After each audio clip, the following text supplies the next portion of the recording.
I gotta say, after I finished watching The Shining for the first time, I really didn't expect that Danny was going to grow up to be British. Didn't see that one coming. Hey everyone, it's me, Aaron. I'm Michelle. This is a post-Geekout reaction for Dr. Sleep, and let me just go ahead and say, I know I come in here a lot and go, yeah, it's a British actor doing an American accent. Like, I've just got, like, that ear that I can just, like, detect when someone's British doing an American accent. Ewan McGregor is actually one of the best British actors when it comes to doing an American accent. If you did not tell me that he was British, I would not know it whenever he did an American accent. Just that opening joke was too good to pass up. But yes, let's get this out of the way right now. Dr. Sleep is a sequel to The Shining, which is a crazy, crazy idea. Yeah. That is, it feels like if there was like a 10 Commandments of filmmaking, don't make a sequel to The Shining would be way up there. And yes, I do know that Stephen King wrote a book that was a sequel to his Shining book, but there's a lot of differences between the book version of The Shining and the movie version of The Shining. And this is a sequel to the movie version of The Shining. Yeah, because like in the book version, the whole hotel like blew up. The hotel blows up. What's his face? Scatman Crothers. Survives. Yeah, he survives. Yeah, so I can only imagine if you had read the book and you were going into that scene there in the movie, it's like, oh, I know what's gonna happen. Oh no. Yeah, so there are indeed some differences in here, and apparently from what I understand, Stephen King, like, this is famous, like, people know this. Stephen King hates the movie version of The Shining. He even remade it on the Sci-Fi Network as a miniseries, and it's awful. It is bad. But he hated Stanley Kubrick's classic, The Shining, and it's weird when watching this film, it kind of dawned on me, oh yeah, I think I kind of understand why he hates it, not just because things were changed in there, but because every other Stephen King movie is a Stephen King movie. The Shining is a Stanley Kubrick movie.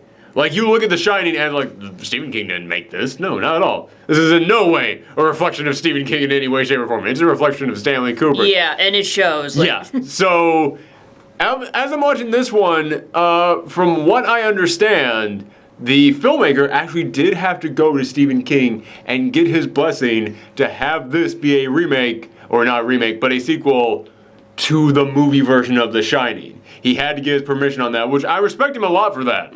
That shows a lot of respect on his part for the source material of this and for the weird balancing act they were going to have to do on this, that they're making a movie of the book that's a sequel to another book, but the movie version of that book is incredibly different. So if you make this sequel, it would also have to be, it's a whole insane situation. And all of this is a formula for, this is not going to be good. This is actually pretty good. And it's not just me saying that. I've been looking around. Most critics out there are like, yeah, it's not bad. It's actually pretty decent.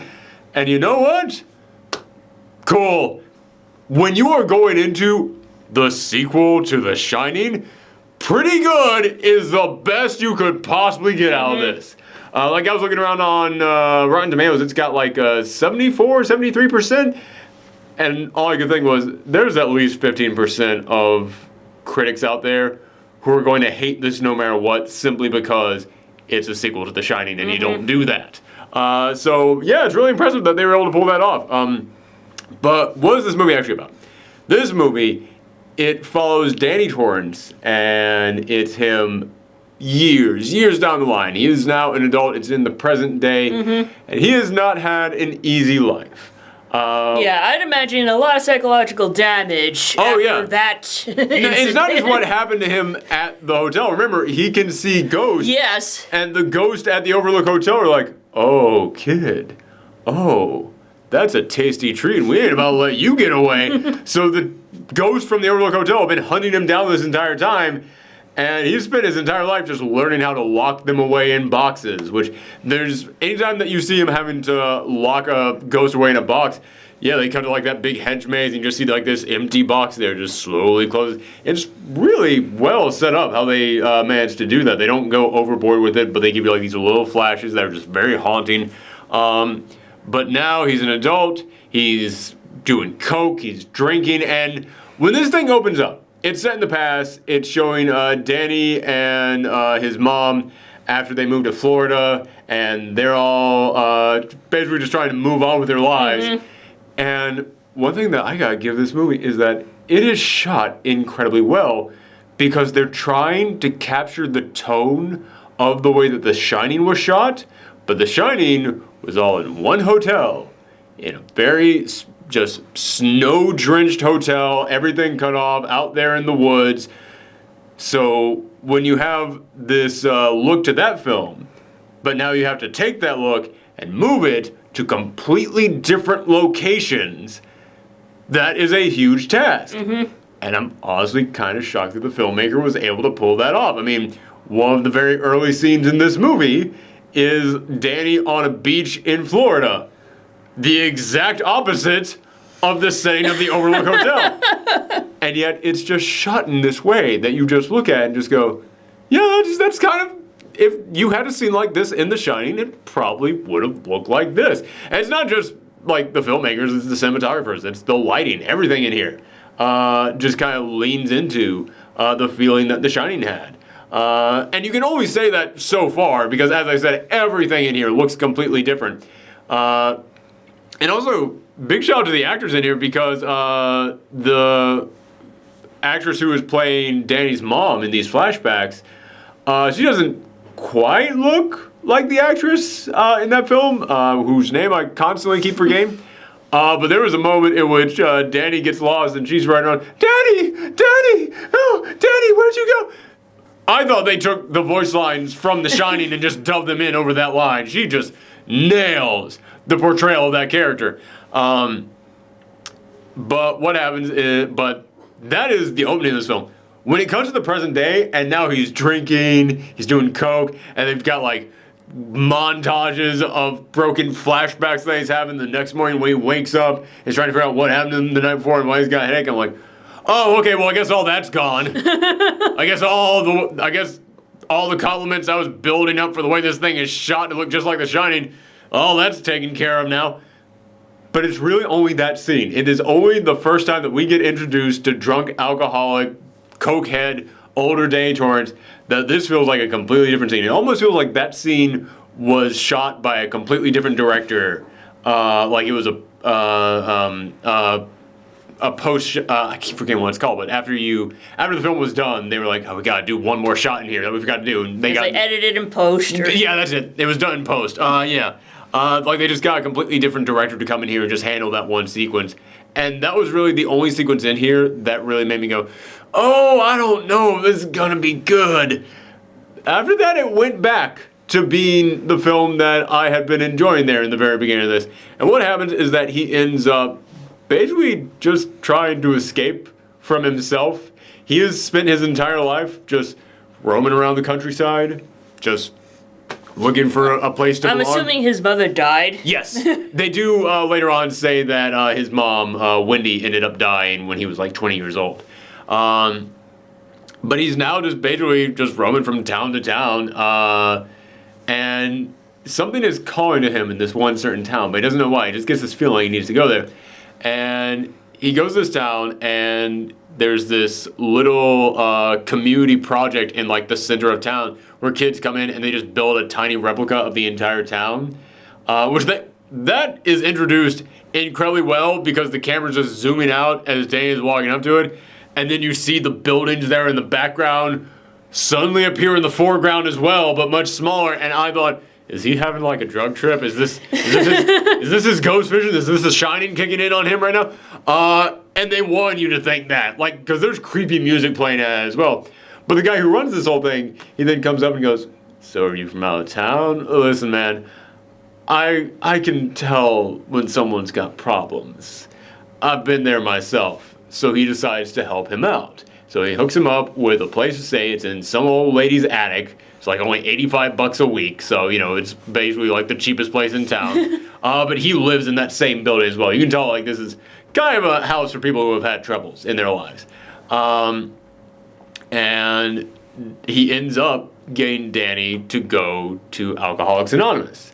And at Alcoholics Anonymous, he ends up running into this doctor, and the doctor offers him a job in hospice. So he's there to basically look over people in their last days when they're dying. And Danny, he goes in there. There's this weird element at the hospice where there's a cat that can sense when people are about to die, which that news story has been around for a while. There's a lot of retirement homes or hospices that have reported those stories about like, oh, this cat always goes and sits with the person on the day that they're going to die. Animals sometimes can't tell that sort of thing, so that's not just a distinct weird Stephen King thing they threw in there.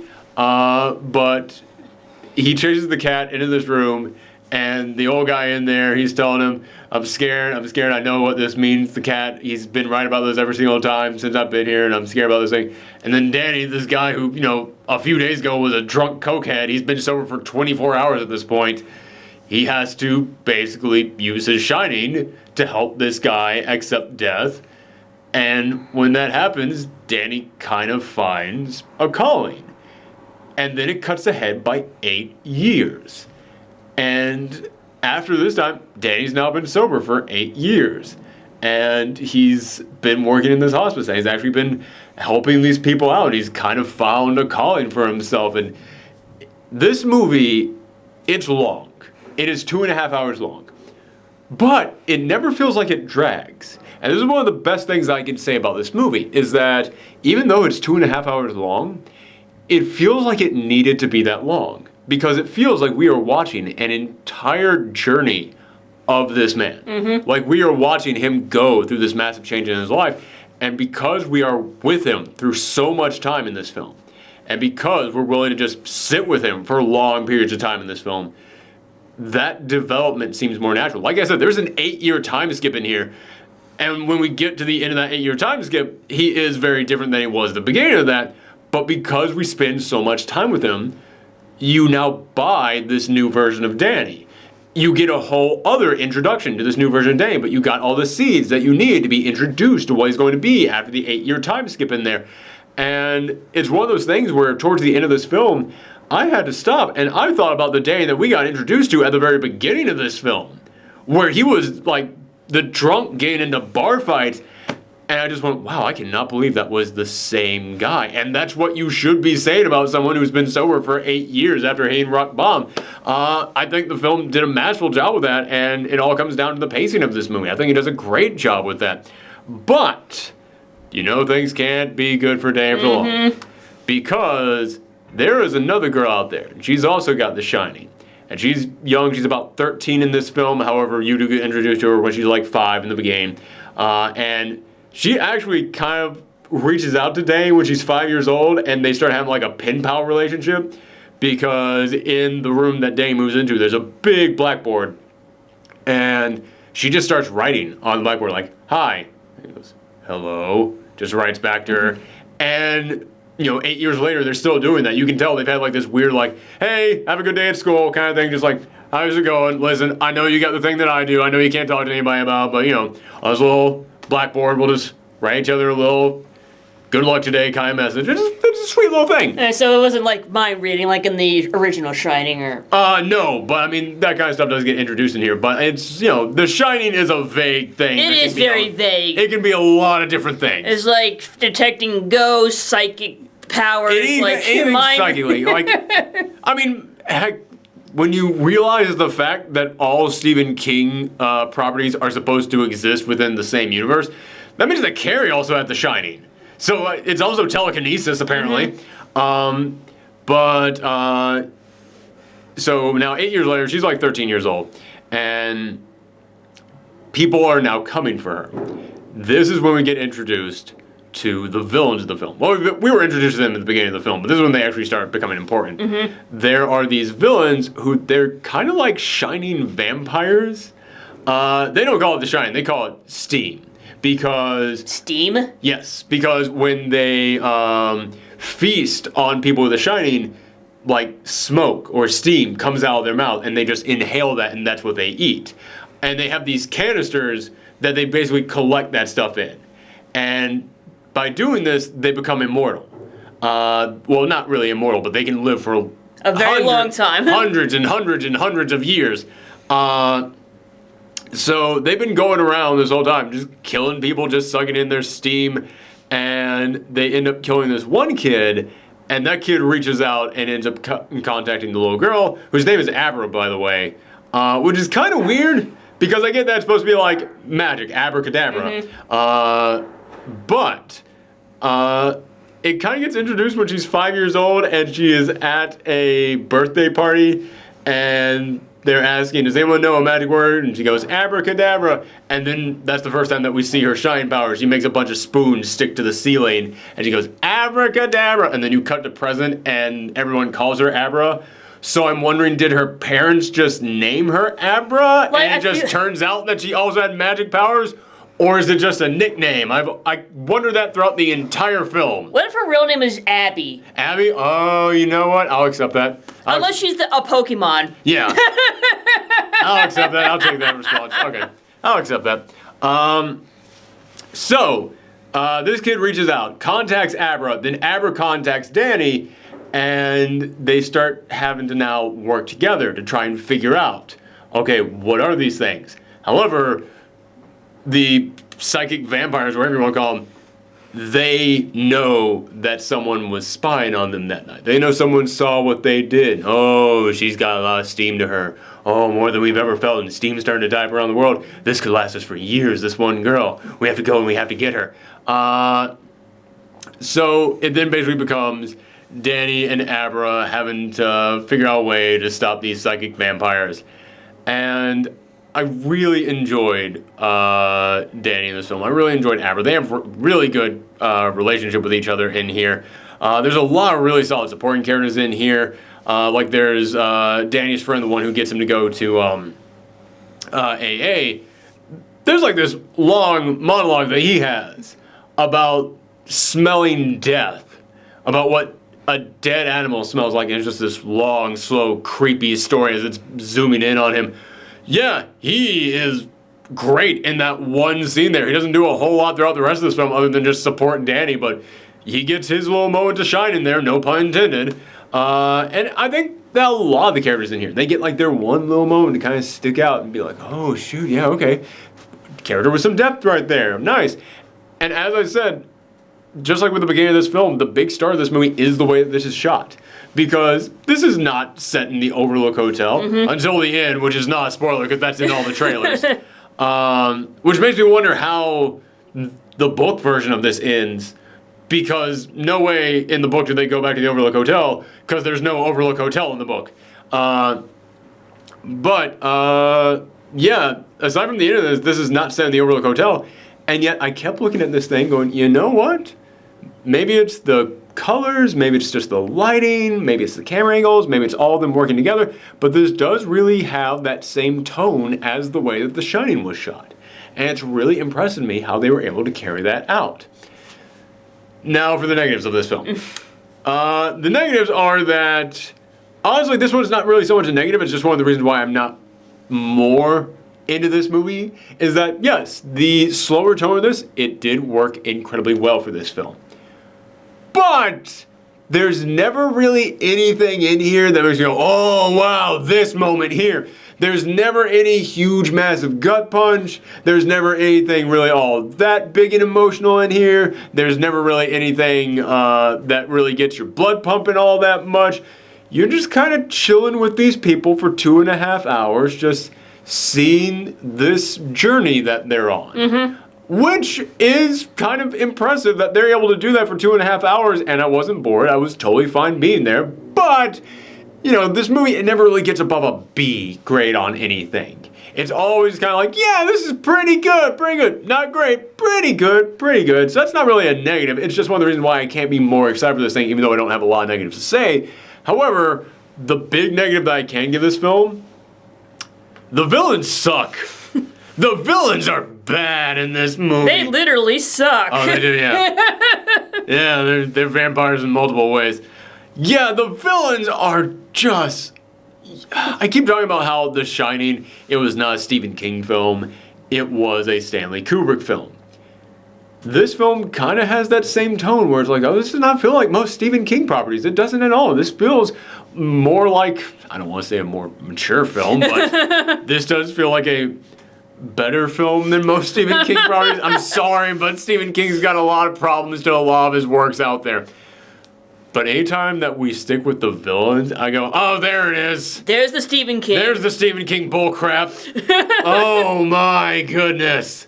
Yeah, the villains in here, they do some evil stuff. I mean, there was a moment early on here in which they are torturing a small boy, just like stabbing him because they're like, oh no, the pain makes the steam taste better. So they're just stabbing him and they're all just standing around like, oh yes, like salivating animals. But, and even though they do that evil thing, they also try and like create this sense that there's some depth to them because you see them all just hanging out with each other and you get that sense that this is like some commune and they're all together and they've been living with each other for hundreds of years and they all have these connections to each other. So they try and give them some depth and they try and show off some really evil things with them so that you want us to root on the heroes in there.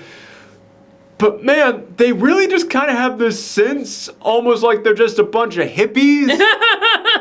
Like they're getting high off the steam. Really? I mean, they all walk around with like weird beat-up magician hats. Like they feel like in like the 1960s, like one of those ragtime good old boy groups that just go around the town just with like a hey man, peace, love, and steam, everybody. It's so weird seeing this group of characters in here. And none of them are really entertaining in any way. I mean, they have identities. You can look at them and go, okay, well, that one's that one, that one's that one, that one's that one, that one's that one. But aside from the one scene where they're torturing this small boy, they're never really like a threat. They're never really like villainous in any way. They're just kind of like these weird oddball goofballs. They almost kind of reminded me of Scorpio from Dirty Harry. Because Scorpio from Dirty Harry does a lot of evil stuff in there and you hate him. But anytime that Dirty Harry walks into the scene, he just slaps the shit out of Scorpio. Just smacks him upside his head. So anytime that you're in one of those scenes, you just look at it and go like, fuck this guy. Why do I care about this guy? That is the exact way that you look at every single member of this weird hippie vampire troupe in here. Because they're trying to track this kid down. Like, oh, she's got so much power. And Rose, the leader of the bunch, the most powerful of the bunch, she goes into Abra's mind.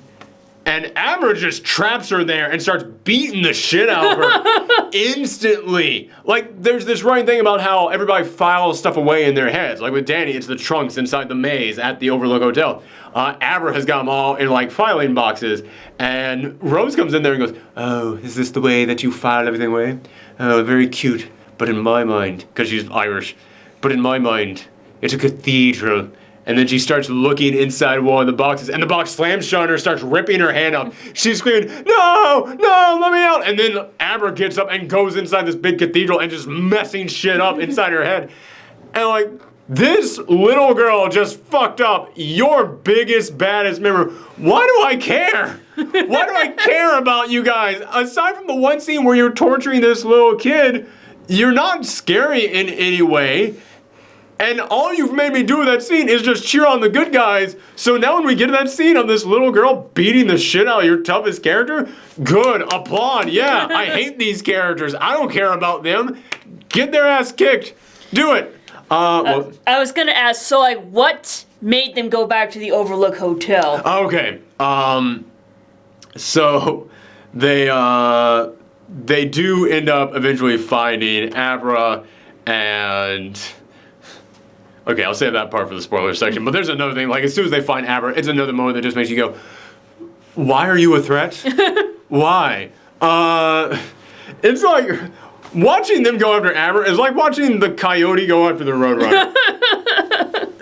It doesn't matter, like, how much knowledge or experience they have. They just fall flat on their fucking face the entire time. It is so, oh, God, it is hard to enjoy any scene with those characters in it. But they do end up getting her. And it comes down to Rose is the only one left. But Rose goes all in. Rose is like, all right, I'm coming at you with everything that I have. And I won't go into too many spoilers, but Abra can't quite fight back at the moment. And Danny's no match for her. So Danny goes, well, we can trap her. Because if these things came for me when I was a kid, they're probably going to come for her as well. So basically the idea is, all right, if I'm going to have to fight, if we have to fight, I'm doing it on home court advantage. I'm doing it where I know what's around me, you don't. But I will say, when they get into the Overlook Hotel, it's another sequence of just looking over at Rose, just going, "Why are you a threat? Why should I be scared of you at all?" But when they get back to the Overlook Hotel, there is one really great emotional moment in there. There is one amazing moment with Danny in there. And that's the biggest quality that this film has, really, is Danny. I liked Abra in here, but it's Danny's movie. Danny is the one who's got the crazy giant trunk of emotional baggage that he's carrying around with him. He's got all this stuff to deal with. And yeah, I think that they do a decent job dealing with all the weird stuff in his head. He can still see Scatman Crothers. Scatman Crothers still comes to him like Jiminy Cricket every now and again, just to be like, "Oh, come on, Doc, you know you shouldn't be doing that." In fact, there's a great moment in here where it's after Danny has met Abra and he just goes, "Keep your powers low, stay away, don't let anyone know about this, do not get involved in this." And then that night, Scatman Crothers comes to him, which the guy who does Scatman Crothers' character does an amazing impersonation of him. He is nailing the portrayal of that character.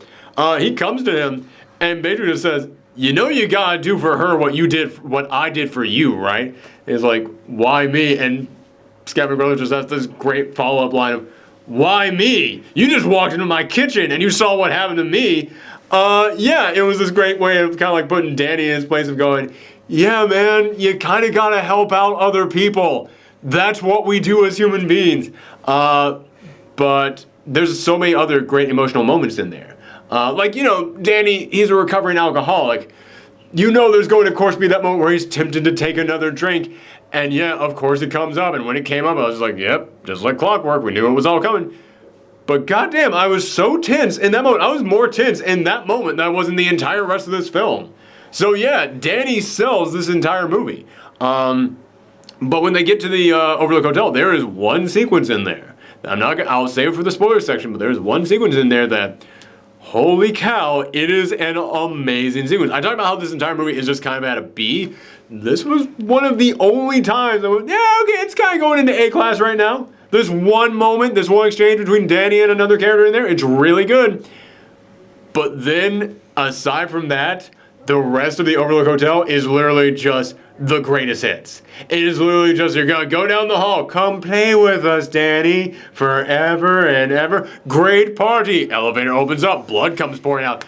You know what to expect, you know it's all coming, it's all here. And yeah, it's not quite as cool as you want. It is one of those things where it's like, well, here's where we gotta just bring everything at you. It's like, that's not really the tone that this movie has, and you're not pulling it off that well. Like I said, the rest of this movie, I can look at and go, wow, man, they are able to shoot scenes that are not like the Overlook Hotel at all, kind of like the way that Kubrick shot the Overlook Hotel. I'm really impressed with this. But then the moment that they get into the Overlook Hotel, I'm like, yeah, Kubrick was still a better filmmaker. Now that I can do the direct one-for-one comparisons, not quite. But this guy still does as good of a job as I could possibly imagine anybody else is doing with this. It is still worthy of applause how close this guy got with what he had to do on this film. Like I said, this thing, most people are giving this pretty decent reviews. The fact that most people are giving this pretty decent reviews is impressive. You know what this movie is? It just hit me. This movie is Psycho 2. Remember when we watched Psycho 2 and we're like, oh man, this thing's gonna be just a piece of crap cash grab that they did as soon as Alfred Hitchcock lost the rights to this property. Oh man, I can't wait to see how bad this was. And it was actually pretty good. Actually, it was not bad. It was actually a pretty decent film. But no one remembers it. That's what this movie's going to be. In 10 years from now, maybe not even that, but 15 years from now, it's gonna be one of those things that people look back at and go, they made a sequel to The Shining? Oh man, how bad is that? Then you sit down and watch it. Oh, okay, that's actually not bad. That's what this is. Yeah. So I give this movie a 7 out of 10. Pretty good. I thought it was all right. It is definitely, it's honestly, if you're a big fan of The Shining, go and check it out. It does not capture the Overlook Hotel as well as Kubrick did, But there are some nostalgia moments during that sequence that, if you're a fan of The Shining, it does kind of make you go, oh shoot, that's pretty good, that's pretty good. Like when they're pulling up to the Overlook Hotel, when it gets that moment of Danny going, I know of a place that we can go. It then cuts to the bomb, and the camera even like goes along the exact same shots from the opening title sequence of The Shining. Yeah, that's just nostalgia hitting me, but they did it so well that nostalgia hit me. You could tell this was someone who studied, like, frame by frame, the exact angle that they took those shots. It's impressive, man. All right, spoiler section. What all do I need to spoil in this thing? Yeah, so when they find Abra, they're trying to figure out, okay, what do we do with Abra? What are we gonna do? All right. And they set up just a trap for them, where they come up to her and they're going to give her this drug in the neck, and they've got one person who they call a pusher, her power is she tells you to do something, you do it. They tell you, go to sleep, and then you go to sleep. And you're like, all right, just go to sleep. Just go to sleep. Okay, I'm going to go to sleep. And then they stab like the syringe into her neck to drug her up. Then it's revealed they stabbed like her stuffed rabbit. And then they're looking around, what's going on? And then Danny and his friend, which I gotta give the friend some credit, because this character is a true diehard friend to Danny, because Danny comes to him one night after knowing him for 8 years and goes, listen, I'm psychic, I can see ghosts, I've been in communication with this other person here, she's telling me there's a dead body in this field, we gotta go and dig it up. And the guy is like, okay. I mean, you don't actually see him explain that, you just see him go, I'm going to tell you a story, and you have to try and believe it harder than you've tried to believe anything in your entire life. And then it cuts to them in the car, and he's like, I don't know whether I hope you're right or wrong, because if you're right, because if you're wrong, then my friend is insane. If you're right, then it's even worse. And it's like, okay, yeah, that sums up their relationship pretty well in here. But then Danny and his friend just pop out behind trees and just start shooting and murdering all the vampires. Like that. This is like a 10-person troop. In this one scene, they lose like 8 members. And you just look at it like, why the fuck are you a threat? Like, at all. And there's another guy in their troop who he does end up kidnapping Abra. She's like offsite at this moment. She is able to kidnap Abra while she's doing this psychic communication with Danny at that moment. And he's actually pretty good. He has like a speech in there that is pretty chilling. And the way that they end up getting rid of him, I actually like that. I actually thought that they were able to take him out pretty well. But then it comes down to just Rose, and Rose takes the remaining vats of steam that she has and just sucks them all up at once to give her like a power boost, because apparently that's how this works. And when they get to the Overlook Hotel, Danny has to go in there and wake the place up, as he says. And he walks in there, and like lights just start flickering a little bit on their own. Pretty good, pretty creepy, pretty nice. And he's walking through the hotel, and it's shot just the same way that Kubrick shot some of the scenes in there. But that one's not really that hard to do, because all he had to do was just frame it the exact same angle that Kubrick framed it when he shot these scenes. But he goes into the bar, and throughout this entire film, he's been mentioning like people that he's been locking away, but he never mentioned Lloyd, the bartender. And he goes up to the bar, and then like a little glass gets set there. It's like, what would you like today, Mr. Torrance? And starts pouring for him. And then this is the amazing scene. This is the scene that I actually loved in this movie. And you just get that shot, and it's the same shot of Danny sitting there the exact same way that his dad sat there in The Shining, and he's staring at this alcohol, and he's making this speech about the first time they remember smelling whiskey, about how this was his dad's drink, about all the bad memories he has with alcohol and his dad's history with alcoholism. And then he says, yes, it was your favorite drink. And then you just hear the bartender go, I think you might be mistaking me for someone else. And then you see the shot. His dad is now the bartender, and his dad does not remember who he was. His dad thinks he's Lloyd now. And Danny is like, how do you not remember any of this? You're mistaking me for someone else, sir. But then as he keeps poking and prodding at him, his dad slowly starts to break down and starts making a speech about how you try so hard with these kids, but they just don't want to learn the lessons. And I gotta say, the actor they got to play him, they did not get someone to come in there and just do a Jack Nicholson impersonation. This is a guy who they went, let's get someone who looks the way that Jack Nicholson looked in that movie, and let's get somebody to read these lines with similar intensity, but at no point do we want him to kind of give the Jack Nicholson twang to anything that he's saying in there. No, they really knew the right way to approach this scene, and much like the very concept of this film, that is an insane idea. We're going to get someone to come in here and be Jack Nicholson in his scene, but no one can match Jack Nicholson in his scene. They did about as good as you possibly could have done with that moment. So yeah, that kind of sums up this entire film. Yeah, no, it's not as good as The Shining, but no way was it going to be.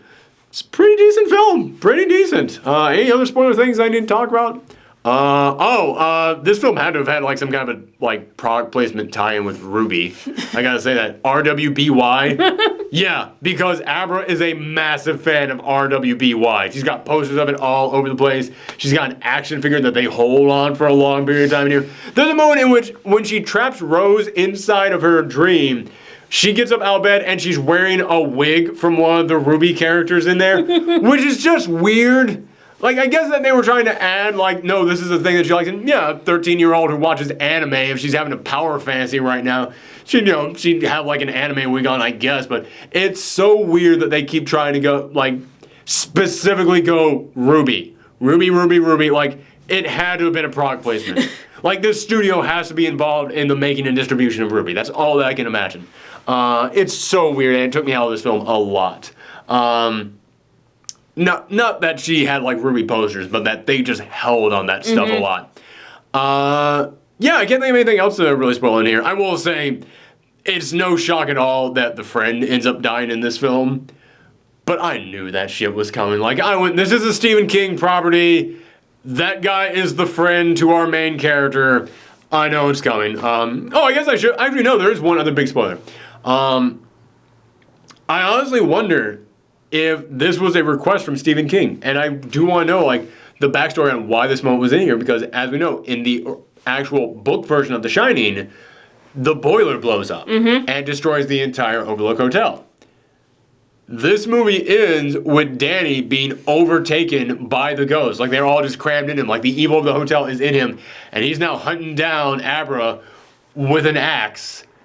And he's got, like, he's got the Jack Torrance limp as he's going around.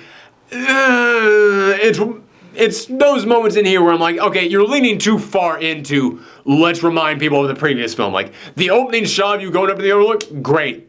Having him even have like the same limp, it's a little too much. Although I gotta say, speaking from an actor standpoint, he absolutely had the exact same limp. It's really impressive in here. But there comes the moment in which he is about to chop up Abra, and then Abra goes, before we did all this, he made one stop first. And the moment that she said that, I went, the boiler. It's going to be the boiler. And then Danny panics, runs down to the boiler, and it's catching on fire. And Danny just drops down there. And then this is a great shot in here. It's another one of those moments that made me go, all right, this whole movie, it's basically a B, but then it gets up to A every now and again. Danny is standing there on his knees, just looking at the boiler. Camera slowly pans over from Danny. And then you see that right in front of him is Wendy. It's his mom. And then she puts her hand up and touches him. Then the camera zooms back, and now it's little Danny Torrance. And they both end up dying. Well, she already died, but he ends up dying in the Overlook Hotel. And it's actually pretty emotional because it does kind of make you look and go, this was always your fate, man. You were always going to come back here. So what happened to Abra? Abra escaped. Abra escaped. The police ended up seeing the fire from the Overlook. They ended up coming into it. But she does now see Danny Torrance. She can now see him the same way that he saw Scatman Crothers. So it is like a full circle kind of situation. And by the way, I know that that's not his character's name. That's the actor who played the character. I'm going to go ahead and let everybody know that now. I do not think that was his character's name in the movie. No. But I forget his character's name. It's Dick, isn't it? Dick, yes, you're right. Okay, man, you're so much better at remembering names. But yeah, and the way this movie ends is that at the beginning of this film, Danny, he kept seeing the old woman from the tub following him around from the Overlook Hotel. And then the ghost of Dick was able to tell him, listen, you can form these boxes. and put the dark things in these boxes. And then you get a shot of Danny. He walks into the bathroom with the old woman in there, closes the door, then opens it, and she's gone. And you just see like that shot of like the box inside the Overlook, and you just see it close. Which does, when that happens in the beginning of this film, there's only one box there. But later on in this movie, Danny has to think about those boxes, and usually there's just a row of them, and it's a great shot. And of course, you all know what this is coming back to. You all know this is set up that he's going to trap her inside the Overlook Hotel and then open all the boxes. And yeah, it's a good scene of all the boxes just opening up at once. But at the end of this movie, Abra, she's walking through her house, and she turns and looks in the bathroom, and there's the old woman in the bathroom. She goes, "I'll be at dinner in a second, Mom." And then she just walks in the bathroom, turns, closes the door, end of the film. So it is a pretty good, like, Danny, you know, he came through for this kid, ended up saving her, but now she's kind of got, like... Now she carries the burden. Now she carries the burden, yeah. But you do get that sense that, like, things are going to be different, because Danny tried to hide his shining, but he tells her, listen, I tried to hide it. It doesn't work. Shine on. Like, do what, like, be who you are. So you can tell, like, even though she has Danny's burden, she's going to carry it differently. Like, also, like, isn't Danny, like, going to be around to, like, help her, like, his spirit? Yeah. Yeah, exactly. He'll be there. She can still talk to him. Yeah. So, yeah, she's going to be fine. So, yeah, I like this film. It is actually shocking how good this was.